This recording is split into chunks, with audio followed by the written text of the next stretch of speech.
Hello everyone, I hope you're doing well.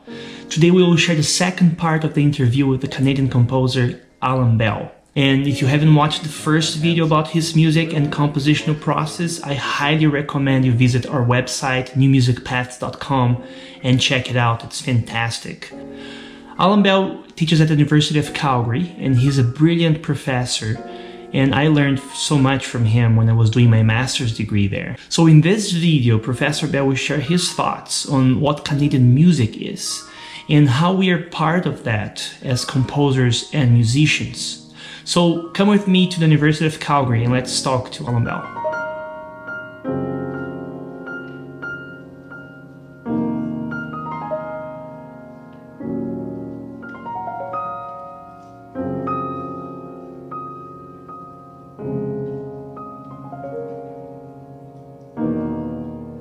Idealistically remarkable about Canada is that we've struggled with it, but we try to sort of just embrace and say, well, that's now what Canadian music is, because now we have this new feature, a new person who's living here and committed to it. Now, Canadian music will become, depending upon the quality of your music, the quality of your impact. So then there's other people from other places who have come here and made it, because this is a place of immigration. So is Brazil. Exactly. And Brazil has the same kind of problem with its mistreatment of indigenous peoples, its relationship to slavery, etc. Canada has the same mistreatment of indigenous people, refusal to recognize even that we had slavery. All of that kind of stuff. We're similar. We're the new world. Right? So what the new world was is a lot of people coming from different places creating a strange thing. In the United States, they created, or they tried to create, this is American, right? And now they have the horrible thing of people declaring some people not to be American because they don't have the right skin color or they don't speak with the right accent, right? Even they were born there, right? So this horrible thing. We don't have that in Canada, hopefully ever. I hope they don't have that in Portugal or in Brazil. Instead, what we have is, okay, you come here, right? And now your job is, if you're an artist, is to experience what it is to hear and contribute to this river called Canadian culture. It's never going to be one thing. If it starts to become one thing, that will be horrible. It'll become kind of, the kind of cultural fascism that we don't ever want to have, because what we want to have is many, many, many, many really articulate voices that enrich the world, right? That show that it doesn't matter where you come from, it matters what you do.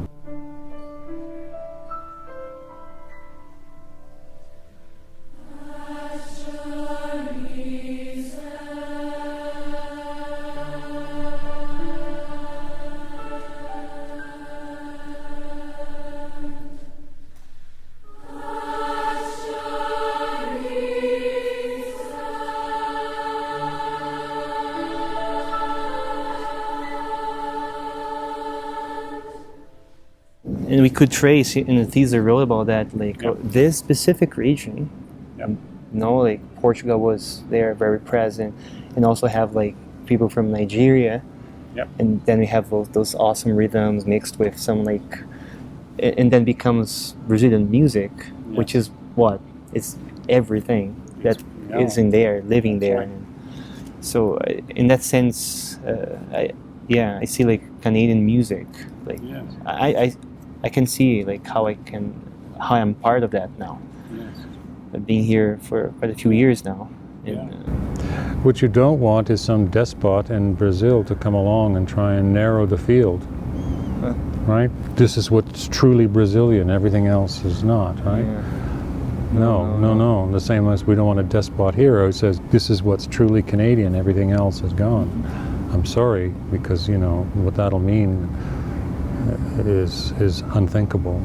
Right? True. The richness will all of a sudden disappear, and the opportunity for things to collide and create There's a Canadian historian who talks about Canadian music being a kind of rubaboo, which is it's a soup, right?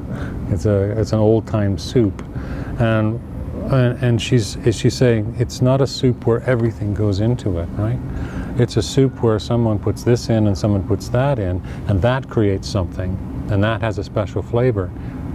And someone else makes a soup and takes that and takes this and puts it in, right? So you have indigenous musical practices, and then you have Scottish fiddling, and you put it together and it becomes Métis fiddling, right? And that's a different thing, has a different sound. And then you take that Métis fiddling and you got country and western type music, and they come together and they create a different kind of thing, right? And so various popular music, so these making of soups, but not trying to make everything into one thing, right? No, many different kinds of soups, because it's possible, because really the creative thing is to take this and this. They don't belong together. They have no business being together. Bam.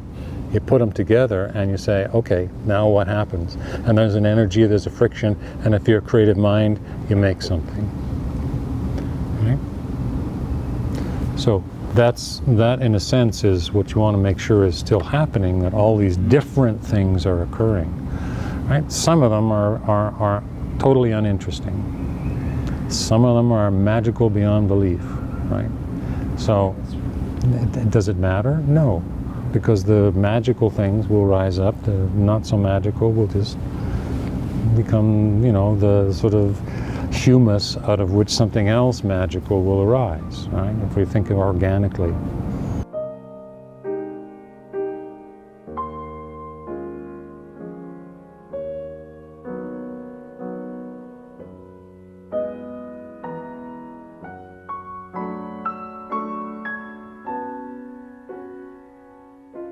I mean, of course, like, I'm coming here and bringing something, and then I find something here, and then I have something new, and sparkle something Canadian, we may say. But there's also something that was here way before. Is there something, like a certain type of, would that be the indigenous culture? Is there something that is like, that comes way before, or no, and it may be lost, or no? Well, I heard an interview with a Grand Chief of one of the nations in British Columbia that owned some property in Vancouver, and they put up a gigantic billboard there, and there's a huge number of complaints about that billboard, and one of the complaints was that it spoiled the view, right?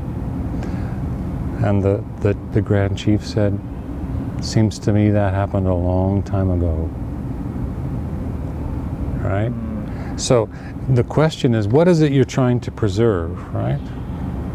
And it's always that thing, and of course cultures should be by nature slightly conservative, in the sense of let's make sure that we change in a slow manner and we keep the things that we really value. At the same time, we have to acknowledge that everything is constantly changing no matter what, right? So,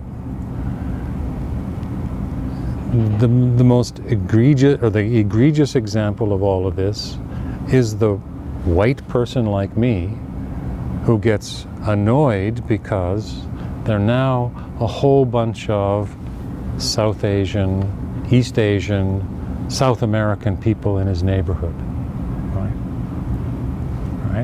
So I'll sit there in my little house and I'll play my Murray Schafer to the end, or I'll recognize that my neighborhood is now a fantastic amalgam of really interesting people, and I just have to go outside my door and recognize that there is going to be a change. Now I have something to offer, And Canadian society has something really important to offer every immigrant, which is an essential respect for every human being. We haven't done a great job of it because we did a horrible job with the Indigenous people, but the project, realized, because there was so much immigration from so many different places, we basically had to get rid of this whole notion that there was something essentially Canadian.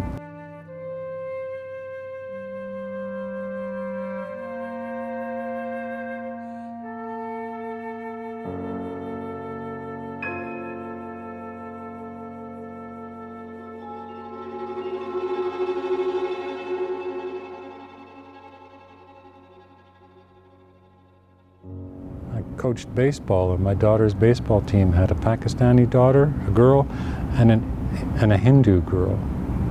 Right? You know the troubles between those two nations. Wow. They both put on the ball cap, they both put on the glove, and when the Hindu girl got up to bat, the Pakistani parents were cheering just as loud as everybody else for her to get on base. And when she hit the ball, and the same with the Hindu parents, and the same with every other parents. Why? Because they're on the same team, because they're neighbors, because they're friends, right? And because their color doesn't matter. And because, frankly, their parents left Pakistan and India so they could get away from that crap. And they didn't want it here. And if you came to Canada for good reasons, probably not to escape crap, but nonetheless, you didn't come here to fight with Brazilians. Exactly. Right? Or to form a coterie of Brazilians against everybody else. Well, that's just nonsense. And that's what Canada is about when it's about the best of it.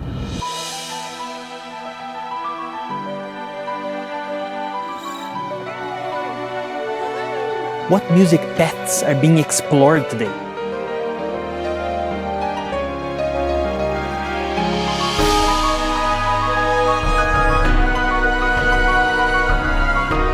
What interesting techniques are being used in composition? Welcome to New Music Paths.